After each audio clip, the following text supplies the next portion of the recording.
네, 뭐 개별 기업들에 대한 관심 11월 연말과 그다음에 내년도에도 또 하나의 전략이 될 텐데요. 그래서 또 코너를 준비해봤습니다. KB투자증권 투자정보팀의 김형민 팀장과 함께 2014년도 개별 기업들 어떤 전망을 하고 있는지 알아보도록 하죠. 안녕하십니까? 안녕하십니까? 오랜만에 뵙습니다. 네. 아침 방송에서는.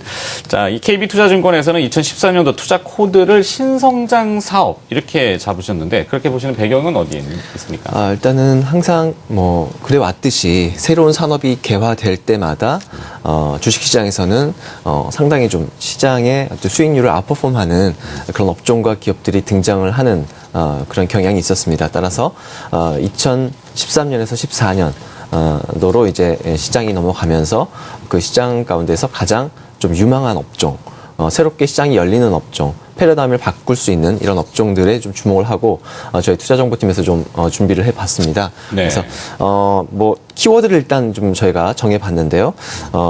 먼저는 신성장 산업으로 볼 수 있는 산업, 미디어 컨텐츠 산업, 그리고 태양광, 풍력과 같은 신재생 에너지, 그리고 전기차, 최근 전기차 관련주들이 강세를 보였죠. 2차 전지, 그리고 차세대 디스플레이, 플렉서블 디스플레이가 될 수 있겠고요. 그리고 LED 조명 시장, 이렇게 새롭게 시장이 개화되는 이런 그 업종들에 대해서 저희가 좀 준비를 하고, 그리고 그 관련된 수혜주를 또 저희가 나름대로 꼽아봤습니다. 네. 빨리 적다가 말았네. 미디어 컨텐츠, 그다음에 풍력, 태양광 같은 에너지, 그린 에너지라고 네. 하죠. 또 전기차는 최근에 또 핫했고, 플렉서블 디스플레이, IT 쪽이고, 네. LED 조명, 이것도 역시 에너지 절감 차원인 것 같은데, 네. 내년 2014년도에는 이런 키워드들이 이제 신성장 산업, 그동안 기존에 얘기했던 부분입니다. 한 번 더 이제 강조가 되고, 발판을 다지는 이런 한 해가 될 것이다. 이렇게 보시는 거죠. 네. 자, 그럼 시리즈물로 쭉 한번 보도록 하죠. 오늘은 기업을 직접 봐야 될 것 같은데 산업 전체 보기엔 시간이 너무 없고 어떤 네. 기업들이 이 주목을 다시 또 받을 수 있나요? 네, 오늘은 지금 앞서 언급해드렸던 산업 중에서도 이 신재생 에너지, 사실상 그 지구 온난화라든지 에너지 절감 이슈 계속적으로 대두가 되고 있고요. 그리고 각국 정부의 환경 규제 강화 정책이 지금 동시다발적으로 나타나고 있는 상황입니다. 따라서 이 신재생 에너지에 대한 시장의 관심이 높아지고 있다라고 보시면 될 것 같고, 그 중에서도 이 태양광 중에서도 오늘은 이제 S에너지라는 종목을 소개해드리면서 관련 산업까지 같이 한번 짚어드리는 시간을 갖도록 하겠습니다. 네, S에너지, 태양광. 사실 태양광 얘기가 좀 많은데 이제 다시 뭐랄까요? 정리가 좀 된 느낌이죠. 도태될 기업은 도태될 기업은 살아남는 기업이 이제 뭔가 수혜를 얻을 건데 시간은 분명히 걸리겠지만 관심을 받을 수 있는 환경들, 에너지 문제는 계속 나오지 않습니까? 블랙아웃부터 해가지고 이제 겨울에 또 추워지면 또 분명히 에너지 문제가 또 나올 거고 전력난 얘기도 있을 거고. 자, S에너지를 좀 풀어보도록 하죠. 내용이 뭡니까? 네, 먼저 그 S에너지 아시는 분도 아시겠지만 삼성전자 내 태양광 산업에서 분할된 기업입니다. 그래서 태양광 모듈을 제조하고 또 이 개발 사업을 영위하는 태양광 전문 기업이다 이렇게 보시면 되겠고요. 글로벌 태양광 시장의 업황 개선 기대감이 좀 높아지고 있는 상황인데요. 이 가운데서 최대 수혜가 예상되는 좀 매력적인 기업이다 이렇게 보시면 되겠습니다. 일단 투자 포인트를 한번 짚어드리면은 일단 앞서 말씀드렸듯이 2001년도에 삼성전자에서 분사된 기업인데요. 2007년도에 신재생 에너지 업체 가운데서 최초로 코스닥에 상장이 됐습니다. 2012년부터 작년부터는 이 주 사업 분야였던 태양광 모듈 판매 중심에서 이제는 마진율이 높은 시스템 부분으로 사업 구조를 확대하고 있는 상황이라고 보시면 되겠습니다. 먼저 이제 산업에 대한 말씀 잠깐 드리겠다고 했는데요.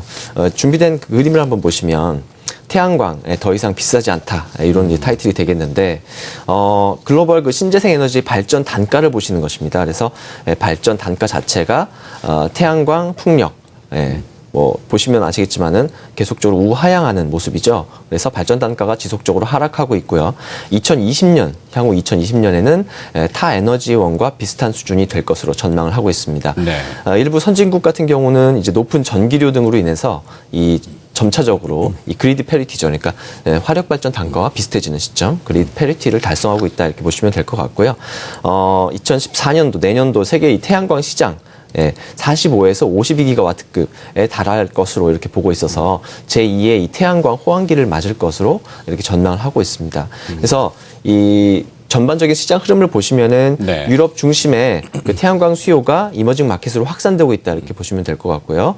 중국을 비롯해서 신흥국의 태양광 수요도 이 출하량 개선으로 이어지고 있다 이렇게 보시면 되겠고 특징적인 것은 비유럽 지역 쪽의 수요 성장이 큰 폭으로 상승하고 있다 이렇게 보시면 될 것 같은데요.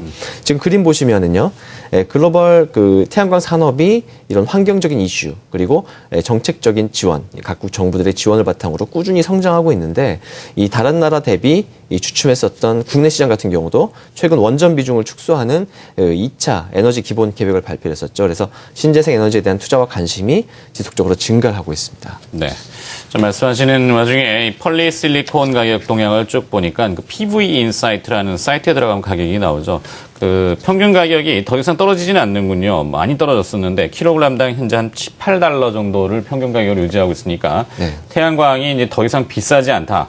어느 정도 에너지 자원으로 활용하기에는 매력적인 폴리실리콘 가격들 뭐 이런 것도 하나의 도움이 되겠군요. 네, 자, 일본 시장을 많이 얘기합니다. 이 뭐 원전 얘기가 많은데 네. 대체할 수 있는 환경이 확 바뀔 수는 없을 거 아닙니까, 그죠? 네네. 네. 또 일본 시장 수혜주라고 하는 구체적인 설명이 뭡니까?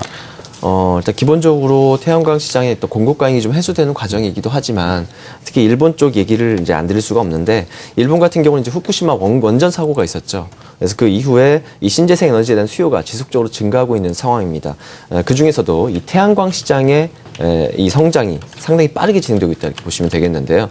태양광의 주요 그 중심지라고 한다면은 미국 시장 그리고 중국, 일본 이 세 나라를 들 수가 있겠는데요. 이 미국과 중국 같은 경우는 이 자국의 이 로컬 업체, 자국 업체들의 생산을 장려하는 방면에 일본 같은 경우는 원전을 대체할 에너지원 보급이 시급하기 때문에 어떻게 보면 이 수입 계속 확대하고 있다 이렇게 보시면 되겠습니다. 그래서 일본 태양광 시장이 2015년까지 평균 52% 이상 급성장할 것으로 이렇게 전망하고 있기 때문에 상당히 높은 실적 성장이 기대가 되는데요. 네. 지금 뭐 이 S에너지 같은 경우는 이 일본 쪽에 대한 기대감이 좀 상당히 높다 이렇게 보시면 좋을 것 같습니다. 일본 네. 쪽의 매출에 대한 기대감들이 높아지는 그런 시점이라고 보시면 좋을 것 같습니다. 네, 일본 시장만 시장은 아니죠. 국내 시장의 또 성장, 정책 수혜주라고 또 많이 표현을 하는데 네. 향후 실적하고 주가 전망까지 함께 묶어가지고 좀 정리 좀 해주시겠습니까? 네네. 그래서 일단 작년부터 보시면은 정부가 이 태양광 산업을 집중적으로 육성하기 위해서 이 연도별로 태양광 의무 공급량을 일단 지정을 했고요. 그리고 2013년도 올해 들어와서 국내 RPS 신재생에너지 의무 할당제입니다. 그래서 이 물량 330메가와트 되겠는데 이 중에서 10%를 S에너지가 수주할 것으로 예상하고 있고요. 그리고 그 내년도는 이 RPS 물량 480메가와트인데 이 중에서 수주 비중이 15% 이상 증가할 것으로 전망하고 있습니다. 그래서 최근 이 제2차 에너지 기본 계획을 보면은요.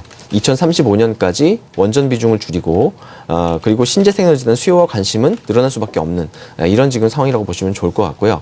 국내 태양광 프로젝트 그 매출이 지속적으로 증가할 것으로 예상하고 있는데 그림에 보시면은 연도별 RPS 의무 공급량을 좀 확인하실 수가 있습니다. 그래서 일단 2012년 작년부터 네. 앞서 말씀드렸듯이 모듈 중심에서 이제 그 발전소 개발 설비 담당하는 태양광 시스템 EPC 사업 부문으로 사업 구조를 확대하고 있어서 이 시스템 사업 결국 전반적으로 자금 조달, 모듈 설치, 유지 보수까지 다 하기 때문에 이 마진율이 모듈 대비 2배 이상 높습니다. 그래서 추가적인 이익 달성 가능하다 이렇게 볼 수 있겠고요. 그 사업비별로 보시면은 이제 보시면 비중이 이렇게 변하고 있다라고 보시면 되겠고 실적은 하반기에 좋아진다 이렇게 보시면 되겠습니다. 그래서 네. MSCI 그 글로벌 신재생 에너지 지수를 보시면 급증을 하고 있고요. 그리고 이 보시면 여기서 이제 버스 솔라 주가를 좀 보시면 되겠는데 글로벌 기업들의 비교군요. 그렇습니다. 네. 대체적으로 연초 대비 지금 한 400% 정도 급등을 하고 있습니다. 이런 배경들이 이제 그 기대감이라고 보시면 되겠는데 S에너지 같은 경우는 실적을 말씀드리면은 2013년도에 매출액 2,900억 원 정도 예상하고 있고 영업이익이 130억 정도 네. 예상하고 있습니다. 순이익은 100억 정도인데요. 2014년도 보시면은 3,500억 원에 200억 원, 순이익 170억인데 사실상 앞서서 말씀드렸던 그 글로벌 기업들, 글로벌 피어가 지금 PER이 17배 수준입니다. 근데 현재 시총 S에너지 1,350억인데 내년 순익 추정 순익이 170억이면은 거의 한 8배 정도. 그래서 업사이드가 상당히 높다. 이렇게 보실 수가 있겠습니다. 네. 상승의 가능성이 높다 이 얘기죠. 지금 시간이 정해져 있어가지고 더 듣고 싶은데 네. 이게 좀 세미나나 뭐 이런 게 좀 없습니까? 마련이 돼 있으면 제가 가서 좀 들어보고 싶었거든요. 네네. 저희가 이제 내일입니다. 아, 내일이요? 예. 그래서 내일 그 여의도 금융투자협회 3층 불솔에서 오후 2시부터 4시까지 2시간 동안. 김혜민 팀장이 네. 또 이제 뭐 관여가 있으시군요. 내일 예. 여의도 금융투자협회 불스홀에서 신성장 산업에 대한 네. 세미나, 무료 세미나니까 뭐 관심 있는 분들은 저도 한번 시간 되면 가서 들어보고 싶으니까 한번 만나 뵙는 시간이 있었으면 좋겠네요. 네. 네, 스몰캡 관심주였고요. KB투자증권 투자정보팀의 김형민 팀장이었습니다. 고맙습니다.